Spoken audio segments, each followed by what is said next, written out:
I can't recall the last time I took advice from anyone. Welcome back, guys. You know what it is, it's the NBA, and we got Justin by himself, so we know we're going to get something. We're going to get some good quality J time. But anyway, let me know what's going on in the NBA. Well, at the moment, we are actually... Oh, that was right on fucking money. We're actually... it's not really too much going on. We're kind of just getting to the point where we're wrapping up the seasons. One of the things that I dislike about this time of the year is we talk about people clinching playoff spots. That shit's irritating. Oh, the Toronto Raptors just clinched the playoff spot. Called it. Just clinched the playoff spot with, what, 17 games left? Like, yeah, you're sitting in the first fucking seed. I don't think you're going to... I want to see if there's a time frame when somebody who's, like, sitting at the first seed with this much time and then just... They just tank. Bailed. Just bailed the rest of them. Like, yeah. it really is irritating. So you get that dumb talk right there. What else? You got Kawhi possibly coming back at the end of this month. So that'll be a thing. That's kind of a little thing of debate. There's some things going on in the West right now. Yeah. Right now, Portland at 3. What is it, 10-game win streak? Yeah. Portland at 3. New Orleans at 4. I'm really upset about that. Why? Because the Bulls have their first round pick. Mm-hmm. I thought they were going to tank. I thought the Pelicans were going to tank this year, and the Bulls were going to get a really good pick. And then Anthony Davis decided, well, Marcus Cousins is down. Let's go to 4th in the West. Yeah, it's kind of shitty because remember that kind of tells you we were talking about last week how all of these lower tier teams, they're kind of really close to being all on the same level of ass, and these mid tier teams are kind of on the same level of being ass as well. Because if you think about it, Golden State and the Rockets are 0.5 games within each other, and the rest of the West is 11 games back. And then on the East, I want to say the top 3 teams are, they're relatively close to each other, but the rest of the East is like 5. You know what I'm saying? A game. There's a significant difference, yeah. Yeah, so it kind of makes stuff a little bit shitty to watch, but I guess we're kind of at the point now where we're just trying to. This is the dog days where the seeding will matter for those lower tier teams. The upper tier teams really doesn't matter so much. I was going to keep an eye on Cleveland and Boston and stuff like that, but it's really just interesting to see, especially on the West, who's going to end up facing who in the playoffs in the first round, see how that goes. And then the last thing that I guess is on the NBA radar for the world is the MVP race.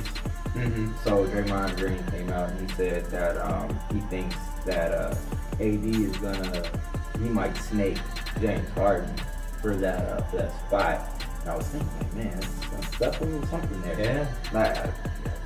I couldn't. You can't. It's that's where the argument. That is because That's where the they argument. shot up. Literally, DeMarcus Cousins went out. They shot up to 4, And then honestly, and he's been putting up the points. you went from the you'd expect the Pelicans to possibly make the playoffs, but even with DeMarcus Cousins, it wasn't anything like, oh, they're for sure in the playoffs.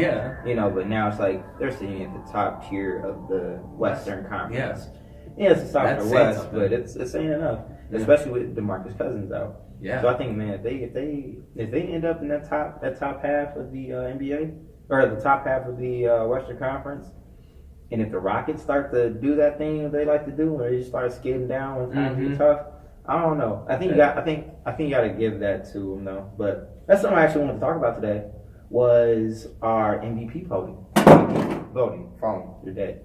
So either way, so right now we kind of get caught up on a thing where we're looking at the MVP voting, and it's what are we basing this off of? Are we basing this off of record? Are we basing this off of numbers? Are we basing it off of who deserves it or whatnot?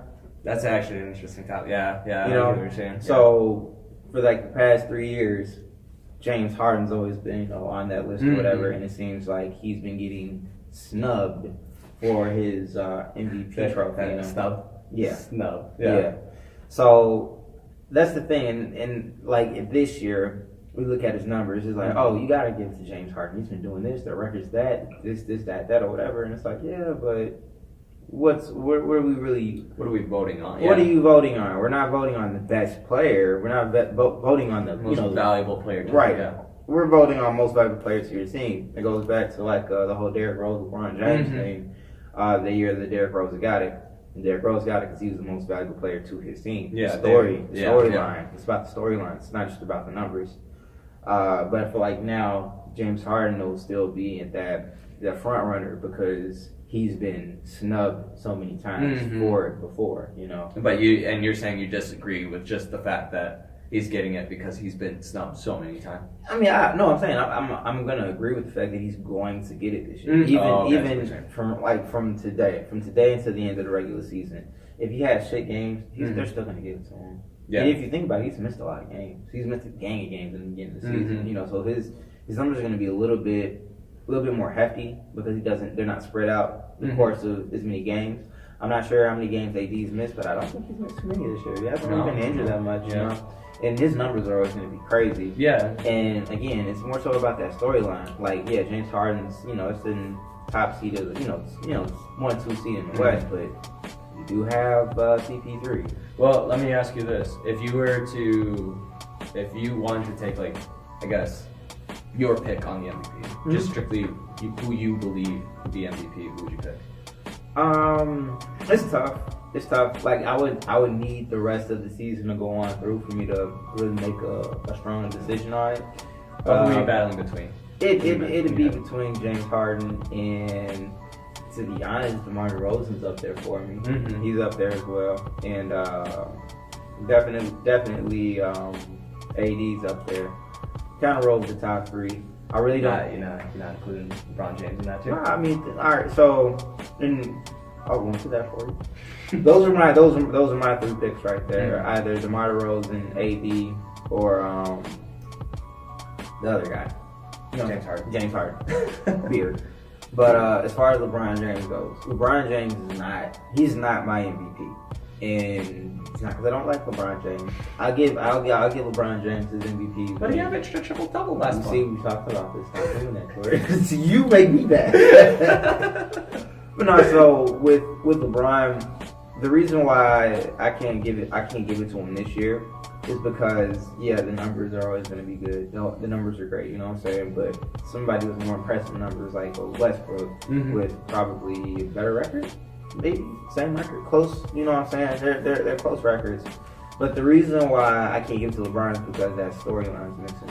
You know, like, you guys went through that disgusting drought of losing games. You guys' defense is terrible. You were LeBron James. You yourself was, one of the worst defensive players in the league for a point in time during the season. You know, so, and I feel like with him, he doesn't pad stats, but we do leave him in the game a bit longer than other players. I mean, I'm going to play devil's advocate though, and say LeBron James or the Cleveland Cavaliers, they were starting off really terrible, like you said, and you're saying storyline.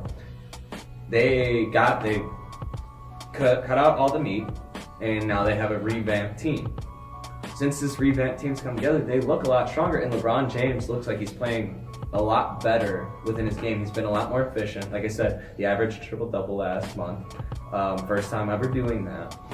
I think that you see a storyline there. You see that now they are a little threatening to the playoffs. You see that LeBron James is playing some of the best basketball he's ever done at 33. Yeah. And they're sitting at the third in the East. And you have to also take into consideration, they didn't have the same team that they have now in the beginning of the season. And they still don't have Kevin Love, I don't think, right? Not yet. Yeah, so, I mean, he's playing great basketball. I think he is playing MVP level basketball. And see, that's the thing. He's playing MVP level basketball right now. But at the same time, is that MVP level basketball transferring into wins? Is it transferring into being a threat in the playoffs? Is it transferring to raising your team above a standard that it was supposed to be at? With the Cavs, when they came in, they were supposed to be the number 1 seed, maybe number 2 seed. Here we are sitting in the 3rd seed. So, and even with the revamped team, there's a reason why they got revamped. It's you think all of those decisions that were made to put on that original Cavs roster, those went through LeBron. LeBron calls out what he wants. He gets what he wants. And even these players that we have now, I'm sure he had a say-so, a slight say-so in who's on that team. You know what I mean? So essentially, you have a team that's completely built around you. You have a team that you wanted and all. You know what I'm saying? And so, for me, the Cavs are underperforming. The Cavs have underperformed the entire year. So yeah, you can play as good as you want to, but if your team is underperforming, how much is that affecting your team? You know what I'm saying? There's been a couple of nights when LeBron's been dropping points in the teams earlier during those nasty droughts. You know what I mean? Those nasty losing streaks. So those are the types of things that really kind of deter me from saying, oh, you know what, I have to put him in consideration. I can't put you in consideration because you're nowhere near what we expected you to be at. You know what I'm saying? You just came back from a trip to the finals, and we got to a point where we don't even know if you're going to be finishing the season at the top half of the East. You know what I mean? So those are the things that kind of throw me off about it. Like, yeah, you can drop nasty stats, but if your numbers aren't there, or if your wins aren't there, if the team's not there, what are your numbers doing? Guys like Anthony Davis, that's why Anthony Davis doesn't have an MVP yet. He'll drop disgusting stats all season, but his team doesn't do shit, and that's why he doesn't get anything. You know what I mean? So it's like, now that they're actually doing something. Yeah, now that his team is getting those wins, those numbers are more out in your face. So now it allows you to see like, okay, this is actually affecting his team now. That's the thing. The most valuable player of the team, not of the league. For me, it's the most valuable player to your team, and that kind of covers the whole league thing. If you're this valuable to your team and your team is this valuable to the league, it's this dominant within the league, that covers your MVP. Not just who has the best numbers. Russ damn is gonna average a triple-double again, but yeah, he's not really getting that accolation or the accolation that he did from last year. No, not at all. So yeah, that's pretty interesting. Actually, you know what? I want one more topic real quick. So we mentioned Portland shooting up to third. Yeah. Recently, I saw something, and I'm a Damian Lillard fan. Yeah. I love Damian Lillard. I think he is undervalued. So Dame Dollar. So what First Take did was they said use one word to describe Damian Lillard. I think Stephen A went with undervalued or something like that. Yeah. Max went with Goldilocks. And I want to get your take on his description. What he said was, we all know Damian Lillard is underrated. But here's the thing. If you were to compare him to Steph Curry, Steph Curry's a better shooter. Yeah. If you were to compare him to Russell Westbrook, Russell Westbrook's more athletic than him. Okay. If you were to compare him to Chris Paul's a better leader than him. And better point guard than him. So in your mind, I mean, obviously Anthony Davis just went up to the fourth spot, and you're saying you think that he could be like an MVP candidate now. Yeah. Do you think that no one's still giving Damian Lillard recognition for helping push his team now to third from not even being a playoff team in the beginning? And like, I think that's pretty impressive. No, it is. And I haven't heard anything about him with MVP or anything. And I actually feel bad about that. Now that you say that, because when I think about it, like, man, we were talking about AD, but that's Dame. You know what I'm saying? If we were giving Kyrie MVP votes, Dame should be getting MVP. Oh yeah. You know what I'm saying? Yeah. And so, he's always going to be overshadowed because the West is so deep at the point guard position. You know what I mean? And I mean, their team's always been there. It's always been in the playoffs, always doing something.